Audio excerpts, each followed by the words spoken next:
Hey guys, I'm Dusty Harris. And I'm Kayla Platt, and we are from Amazing Race Season 33, and this is Pitstop Podcast. Episode 2, Pitstop Podcast, Season 34, Amazing Race. Kayla, we are in Austria, and we have a title. It is Patience is the New Me. Though? Yeah, I'm the last guy that should be talking about patience at all. Maybe Ryan should have filled in for me on this one. I think it was a great episode. I think there's some things that we can get into. And honestly, I feel like everyone ran straight forward for the most part. There's a few surprises that I'm excited to talk about. But we are kind of back to normal now. The scramble start has gone away, which I think for the racers, they're probably happy. I wasn't sure what to expect with that, if this was the new norm. But it looks like we are back to normal. And we are back to the dreaded 15-minute start times. I know, you hated that. You hated the groups. It was nice when you were in the first group, but when I was chasing you guys and Penn and Kim for the last 4 legs of our season, it was not fun. It's when it gets down to the nitty gritty and you weed the teams out that shouldn't be there and you're left with who should, it's a hard thing to overcome. So guys, I'm interested to see what shakes out in this season if this continues. Yeah, I'm excited to just compare the whole time, compare it like from our experience to see how like this group of teams does, because so for those of you who didn't watch our season or who are just checking in, it's very common that when you get to the pit stop, the next pit start, you're released based on the timing of which you came in. So if you came in first, second, or third, you're probably leaving in the first group. If you came in later, you're leaving in the second group, and then so on. But it's only a 15-minute difference, at least right now. That could change later on throughout the season, but for ours, at least, it was a consistent 15 minutes in between each group, which it's crazy. It doesn't sound like that's a lot of time. I like you said in ours, we were pretty flawless with how we moved. So 15 minutes is a lot to try and make up if we're like, making correct turns and, getting in and out of those challenges. But we saw this episode, a lot of the people in the first group were easily bypassed. So I liked this episode 2 a lot more than episode 1. Yeah, I feel like you saw some people maybe in the first episode that weren't quite clicking on all cylinders that maybe have started moving and shaking a bit. I feel like Linda and Lumumbo have been very consistent. I know we're going to get into this as well, but you're really starting to see the separation and things, in my opinion. I'm starting to have some favorites and, relate to some of these people after 2 episodes. So I can't wait for it to continue and just get to grow and know more of these people. And we're working on trying to get some of these guys on here shortly too, guys. So stay tuned. We will have some of the contestants for 34. A couple of things that stuck out to me right away. Again, we're self-driving. So being able to read a map, understand directions, have proper, methods of getting directions, and we can elaborate on that a bit. But something else that they did was this was a leg where they had to drive across a country line from Germany into Austria. Nuts. So something we definitely didn't do. That's a pretty cool experience. And I feel like the navigation at the beginning caught some people, but some other people handled it well. Getting into it, what was your guys' strategy in our season when you were navigating? I know we've talked about this before, but one thing was said in this episode that really stuck out to me that made me think of Ryan. I was just curious, what was your guys' game plan every time? Well, it just kind of depends, right? Because sometimes you're given directions and sometimes you're just given the map and given a clue and saying, navigate yourself here. So if that was the case, if it was just navigate yourself to Austria at this location, our strategy was just to find directions to the highway.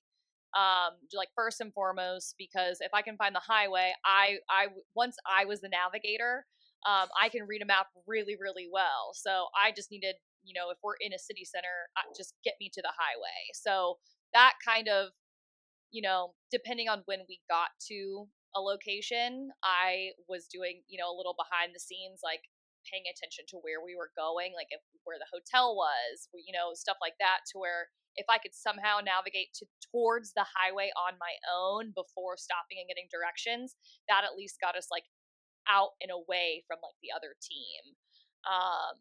What highway did you get on in Lugano? Trying to go to Lugano? Guys, okay. Well, first off, I'm sure I would love to know their thoughts. So if you're listening to season 34, my issue with Switzerland was there was like a service road and a highway is like how it was explained to us. But naturally I'm like, oh, the service road is like, that's slower. That's where they, there's a bunch of stops. You can get gas. That's what I thought. No, that was the highway. That was the fast way. So what should have taken Raquel and I 2 hours to get to Lugano, Switzerland took me 4 hours. So I feel for Quentin and Maddie when they were like, well, we got the right street, just the wrong country.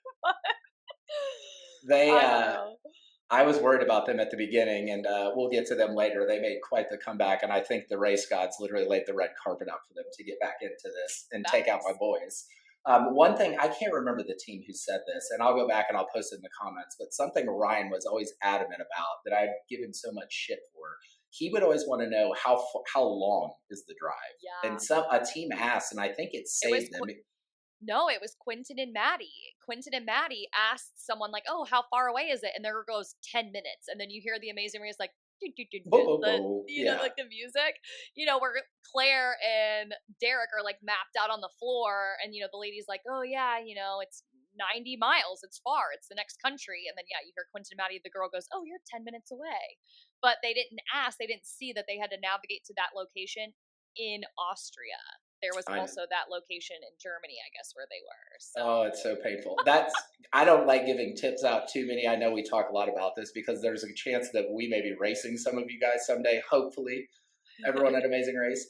But knowing how far things are away, if it says an hour, you better be staring at your watch, whoever's working the map. And when you're 45 minutes away, start looking for road signs. It is just such an imperative little thing. And it was cool to see that. And there's definitely some strategery in this cast, and I feel like there's a lot of students in the game. So it's going to shake out, and I'm excited. I was just going to say, before we dive into each of them, talking about strategy, I noticed Michael and Marcus teamed up with Rex and Tim to start the drive, which is smart. That's what, Raquel and I did with Kim and Penn in France when, Penn spoke French. Also, that was, freshly after our Lugano leg where we were super far behind, where we didn't see any teams and we thought we were in first, and really, if you're not seeing teams, that could be a bad thing. It's probably pretty rare that you're that far ahead of everyone. But so I thought that was smart that Marcus and Michael teamed up with Rex and Tim, just, 4 heads are better than 2 kind of thing. And at least you always see a team. And honestly, if you're paired up with a team navigating and that team's slower than you, if it comes down to a foot race, you're doing okay. You're at least guaranteed second to last place. So that was really Ryan and I live by it. I know. But it reminded me of in the beginning when you guys were with Spencer and Anthony. You guys kind of navigated through London together. But yeah, I thought that was really interesting. Yeah, I don't know why. It just surprised me specifically that Michael and Marcus kind of teamed up with them, because they kind of seem a little bit more they even admitted it, type A. They're a little bit more on the leader side. So to let Rex and Tim follow, but that's where I also was watching and I'm like, if you're just following another team, you're not paying attention throughout the way, to where when you go into a challenge together and they leave before you, if they're not going to wait for you, are you going to be able to navigate on your own at that point? So yeah, I really liked this episode because you get to dive into those little things. I really feel like if you can control yourself in navigation with self-driving, you're going to give yourself a chance. Something that I thought about all the time. I was like, if we can just get there, these challenges have all been done by production. They're doable. Getting there is almost the harder part, unless you're flipping rocks over and it's luck. But you just have to know, if you can get there and get better at the challenges, you have a shot. But getting from A to B when you're self-navigating with a camera in your face with $1 million on the line, I mean, it can, one wrong turn, and we all experience it in our season. You're on a detour and you have no idea where to go, and then you're re-navigating to get back to where you got lost. So I'm interested to see if they continue self-driving, which I think they will. And I love it. It throws another curveball into the challenge. And it might not be as, as a viewer, it might not come across, to the viewers as difficult as it really is. They'll only show oh, we hit traffic, or oh, we took a wrong turn. that entire 90 miles of a drive is so stressful and so mentally draining. And then to have to put on your best shoes to do a challenge. So it's I don't know. As someone who did it before, like my hat's off to this season already for the self drive because it's incredibly difficult. Absolutely. Well, the self drive takes us from Germany into Austria, where we find our first roadblock of episode two, well, our only roadblock of episode two. Let's be honest. And we have this titled "Who Wants to Call the Cows?" And so in the Alps, you have to figure some sort of yodeling challenge, and costumes were going to come into play. We never had a yodeling challenge while we were there, but I did yodel on a side video. It was pretty fantastic, and it booms in the Alps, guys. It's beautiful. And so I thought it was an interesting challenge. I mean, we knew that this was going to come up. Bertram and his costumes are something to behold, and the costume part of this roadblock comes into play at the pit stop. So we'll elaborate on that as well. What were your thoughts going into this roadblock? You and Raquel, pull the card. Who's taking this? What are you thinking? It would definitely be Raquel. Like she's got the bigger mouth than me, and I don't know. That just seemed more up her alley. I would have hoped that Raquel would have been like, oh yeah, I'll do it. Because if you just look around at your scenery, I mean, I would have probably suspected yodel, and I'd be like, yeah, Raquel, that's you all the way. You and your loud mouth. What about you and It would have been you. I'm not even going to ask. It was going to be you, wasn't it? Yeah. Give me an excuse to make a whole bunch of noise and I'm all over it. It's just, and again, you just don't know. I mean, I would have probably assumed the same thing. And with the surroundings, I'm sure you're driving through, there's cows in the pastures. You kind of know what's happening. And so, I mean, I felt like it was an interesting challenge. It fit to the bill of Austria and being in the Alps. I loved it because, I mean, you have to do 3 yodels with the hand movements, and it seemed like the third one was the one that was like the hardest for everybody. And let's poor Rex, he's dyslexic. I mean, just like he said, it's hard enough reading stuff in your own language, and now you're trying to read something in another language and sing it. Like that, I liked it. I was like, okay, this is like very Amazing Race-esque. You could tell this one paralyzed a few teams right out of the gate. A lot of times I feel like when you see contestants do these things, I would always tell myself, I mean, a good example would be like the flag spinning. It's like, what am I doing? I have no business doing this. But the teams that show the emotion and like are presenting this to the people that are teaching you, you have to be like passionate about it and sell it hardcore. I mean, yeah, or they're not going to pass you. Absolutely not. And I think you saw it with a lot of teams. Why don't we talk about your good friend Claire? And boy, this one, I was worried. Derek, Claire, I haven't met you guys yet, but Kayla loves you. And I'm going to tell you, I thought you guys were going home, and you were one of my top picks. There is Claire. I like speaking directly to you. I know the feeling. Like when we did the Domates, we were like the first ones to arrive, and then every team after us that arrived is leaving before us. And it's such a bad feeling. And Derek too, because like I wasn't the one doing the Domates, Raquel was, so I just have to be like a past, like I'm just in the background just waiting, like hoping that she's gonna get it this time. You guys couldn't even see it. You were below us. So we couldn't see it, and I guarantee you Derek probably couldn't see specifically what she had to sing or specifically what she was doing wrong. Like they separate you from your partner when you do these roadblocks. So Derek just standing there being like, there's nothing he can do to help her. You just feel helpless, and you're just like, I hope she gets this. So I was literally sweating because I'm like, no way they go out on yodeling, but then every time a team got it before them, I mean, that's just so discouraging, so props to Claire for like finally getting it right. But God, I was literally like, this is not how Claire and Derek go out. This can't be how they go out. I know. I had such promise in them. It reminded me of the cheese detour in Corsica. We're there first. Yeah, where you're like, what am I doing wrong? Absolutely. But I like how they specifically showed how Claire was like, you know what? I'm going to go back and I'm going to learn it one more time, because that was the problem with us with the flags. Like I was getting so frustrated. I'm like, I know that I can do it, but then when I would go to perform it, I would mess it up. Or when I thought that I did it right, they're like, no. And I'm like, what? And so I'm like, okay, well, let me just try it again. No, just stop, go look at the demonstration again, go practice again. Obviously she ultimately ended up getting it, but I don't know. I felt like this was such a classic, like Amazing Race one. I would have hated to be the one yodeling because I'm tone deaf as well. But you would have been freaking hysterical. You would have brought all the cows, the sheeps, the All wolves, of them. all of it. I would have called them all in from every continent on the planet. It would have been great. It's I agree with you totally. It is definitely 100% Amazing Race. You can tell this was right down Fifth Avenue for them. And we read in the clue, we find out later that you do have to keep your costumes on the whole time. Yeah. And so I feel like everyone had their struggles with this, honestly. But it was crazy to watch Derek and Claire sit there, and I can only imagine poor Derek, like you were saying, just like, I'm helpless. You're What can I do? helpless.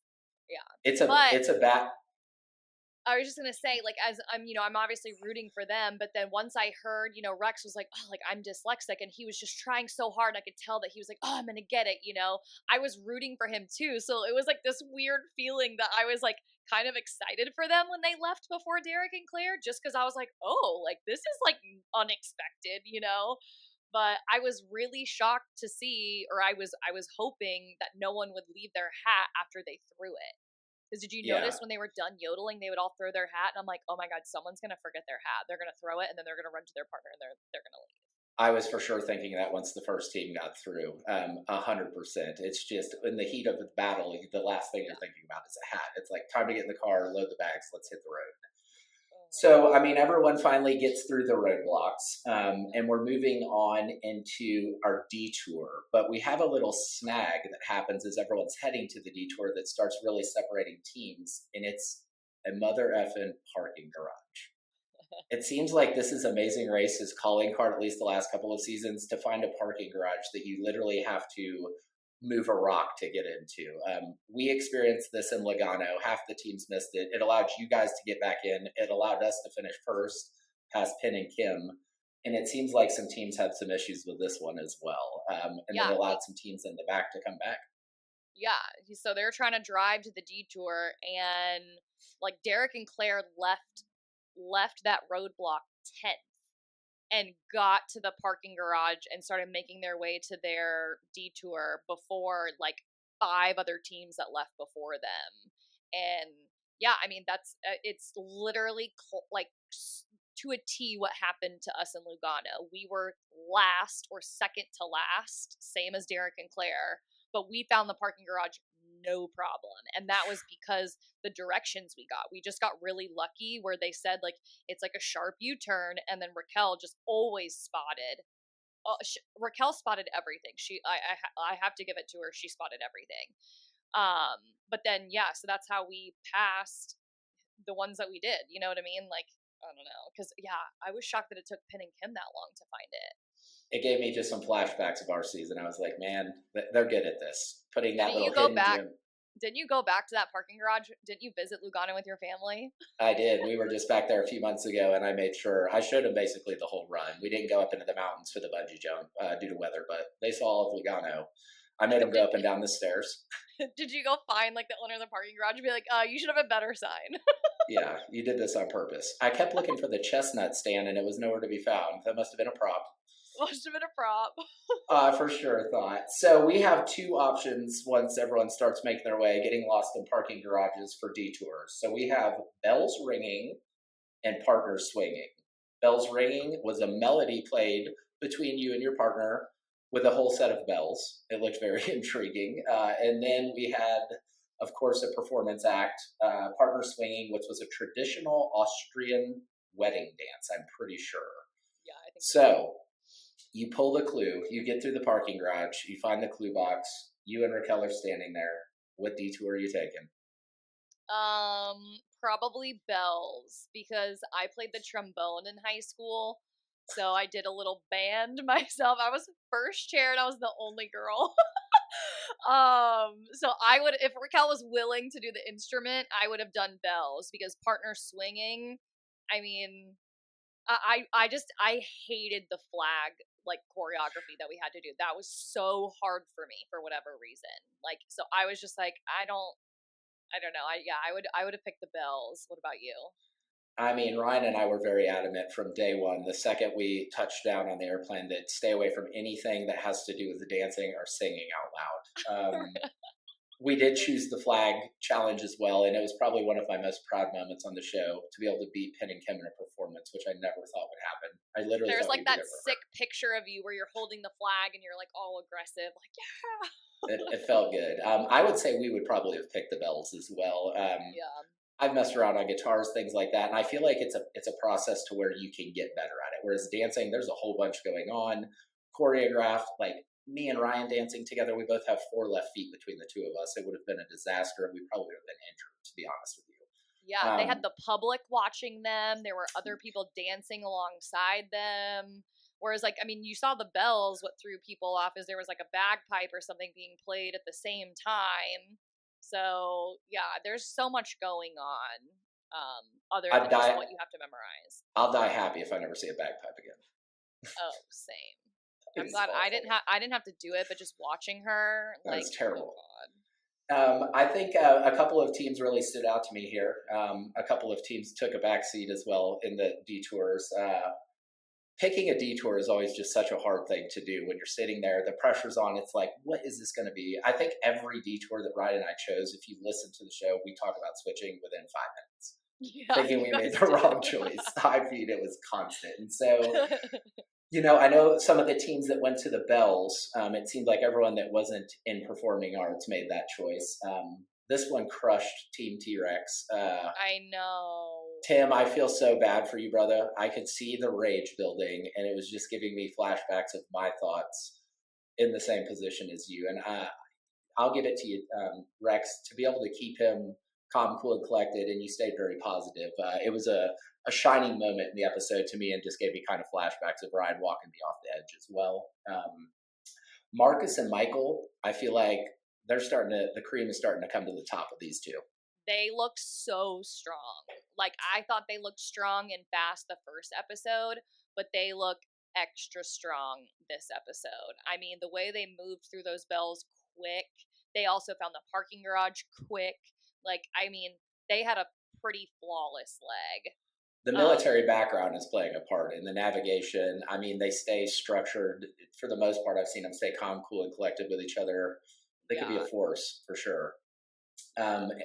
I was going to say, too, on the dance challenge, partner swinging, if you've had your back against the wall, there's some times in The Amazing Race where you need God to roll you out a red carpet and throw you a Hail Mary. And for them, Quentin and Maddie, to get that dance challenge being dead last and to be able to get in and get that done immediately. I mean, it was in their wheelhouse.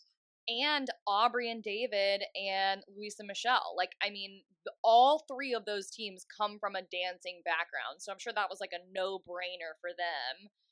But again, I mean, they might not have been in last like Quentin and Maddie, but they were still at like the bottom of the pack. And luckily they had Rex and Tim at a different detour really having a hard time. But yeah, that really, just seeing, like you said, when Rex was just like trying to be like, we got this.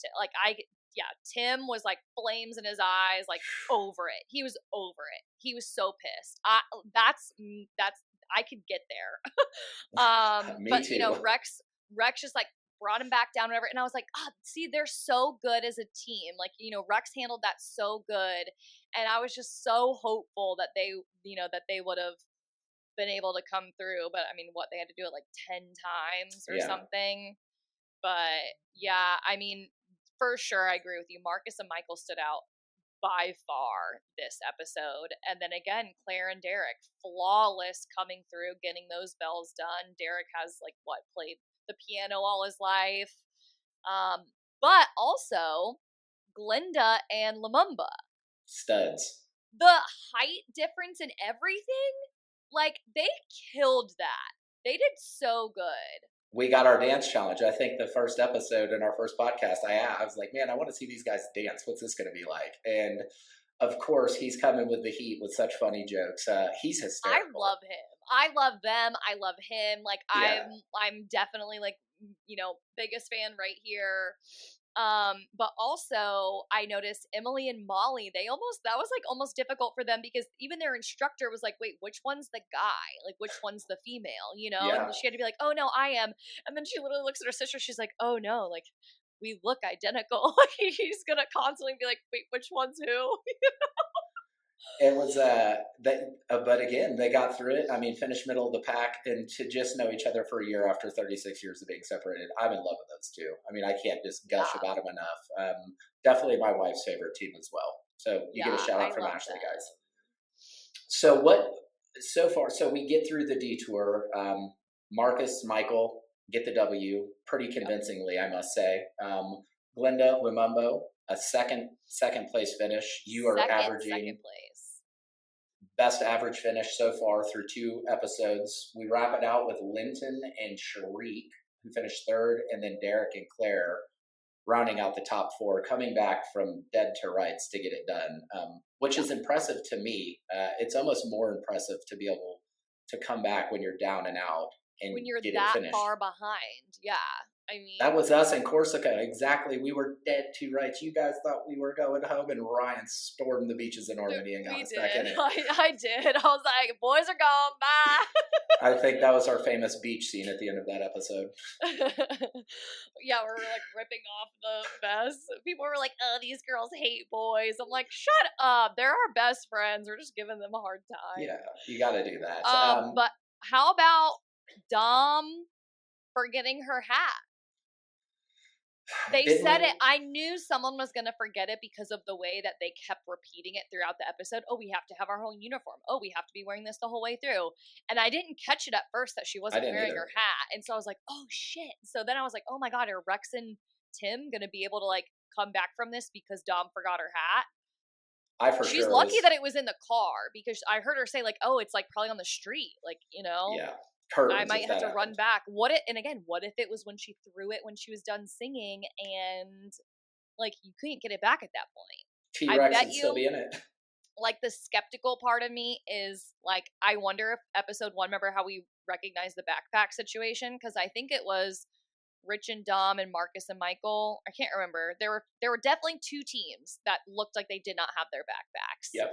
And so I wonder if like that almost like kind of played into, you have to have your entire uniform the whole way to check into the pit stop.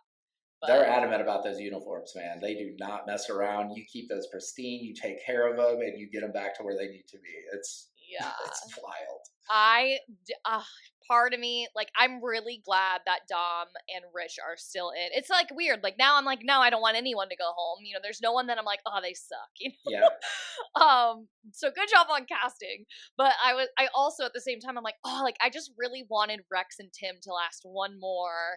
And I feel like Phil even wanted them to last too, because Phil even said, like, you know, I was hoping for a few more of your antics, you know? Yeah, I think Rex and Phil were buddies. You can tell there was something brewing there. Yeah. Yeah, but that's the way the cookie crumbles. And so unfortunately, from my top 3 last week, I've already lost one on the first day. So that shows my game on guessing who's going to be great at the Amazing Race. One thing I wanted to note too before we get into our power rankings is how beautiful was the pit stop of Hofburg Imperial Palace. Stunning. The greeter too. She was beautiful. Yeah. I love the greeters. I'm such a nerd on like remembering all the greeters. What was you see the ladies? Mustache of the leg 1 guy? Yeah. They do a good job. I wonder how you get that job. How do we sign up to be greeters on the Amazing Race? I know. So, Amazing Race people, like if there's ever like a finale in the US, you have volunteers right here. Me and Dusty. Whatever you need, done and done. I will greet the hell out of these contestants. Oh my gosh. So that place looked stunning. Beautiful. And that's the great thing about the Amazing Race. And a lot of my friends that never watched it, they're like, you really get to see the world in a different aspect than just going to Venice and the main places that most people go. I mean, you think about RC, I didn't even know Corsica, France existed. Or Lugano, Switzerland. Yeah, like Crazy. They really try and put you into the corners of, you know, the most beautiful places on the earth. Absolutely. And if you looked, like, they kind of gave you a small glimpse of where they had the door to go into the museum, and it literally looked like it was in the middle of like the streets. It's not like a standalone grand museum, at least not from what it looked like. I mean, it could be, but yeah, no, it was beautiful. Absolutely stunning, and it was good to see good old Philly. I miss Phil. I miss riding on Big Phil. I just miss everything about it. I know. So let's wrap this puppy up and get into our top 3 power rankings. So we've kind of talked about this, guys, and what we're going to do is allow a keeper change every week. And so with that being said, I've already lost a team. But Kayla, ladies first, are you staying put or are you going to make some changes? No, I'm gonna keep my top 3 teams. So I said Molly and Emily, Derek and Claire, Glinda and Lumumba. I don't know if I'm saying that right, but funny how you want to do a keeper change when one of yours went home, buddy. So I'm going to go ahead and keep my 2. Claire and Derek, I'm going to keep running with you. What you did coming back was very impressive, almost more so than winning a leg. Emily and Molly, your story is too good for me to bail on you now. I have a feeling you're going to make some noise here real soon, but I'm going to go ahead and replace Team T-Rex just because I can now. I'm going to go. You have to. I'm going to go on a limb here. I was going to go towards Glinda and Mumumbo, but you have them. Lewis and Michelle, I'm going to run with the 305. I was impressed by you. You guys got the South Florida swag. You got a little energy to you, Lewis, and I feel like you and I would be good buddies. His energy reminds me of you. Like when they were driving and like there's just like certain like mannerisms. I'm getting Dusty vibes for sure. That can be a blessing or a curse, Lewis. I love it. Is there anything else you think we should throw in here before we wrap up episode 2? No, I mean, again, we were kind of playing catch up, guys, due to my hiatus coming back from the challenge, and I went to Croatia, but we're back now. I'm so excited to do this every Wednesday with Dusty. But again, this is like different because we're talking about someone else's season, not our own. But we just have so much fun and we miss the race so much. But if you guys have any questions, anything you want us to cover, anything you want us to add, change, joke about, like we're literally here for you guys because we love doing this. So again, our email is pitstoppodcast33@gmail.com. You can comment in the YouTube comments, our Instagram, Pitstop Podcast. But yeah, I mean, no, we're really just like trying to have fun with it and reminisce on, one of the greatest experiences of our lives. It keeps us in the game, guys. It's somber to watch, but talking about it just allows us to kind of relive it. And as being, ex-cast members, it's fun to talk about someone else. One thing that I want to leave off with too is I want to give a shout out to Hearts of Reality. Kayla and I are both doing a partnership with them in December. It's December 10th through the 12th, I believe, in Orlando to help benefit some great causes. We will put some links in the comments if you guys would like to donate to this cause, and there'll be some more information on it. Or if any of you guys would like to come, they are selling tickets to come hang out with a ton of CBS reality TV people.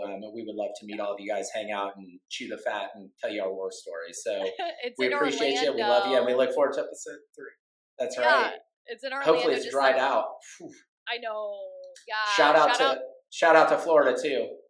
Yes, I hope everyone's safe. Absolutely. I know there's a lot of damage. Me coming from Florida, we were really lucky that it didn't hit the panhandle. So we're definitely thinking of you guys. Again, if there's anything that we can do to help, please let us know.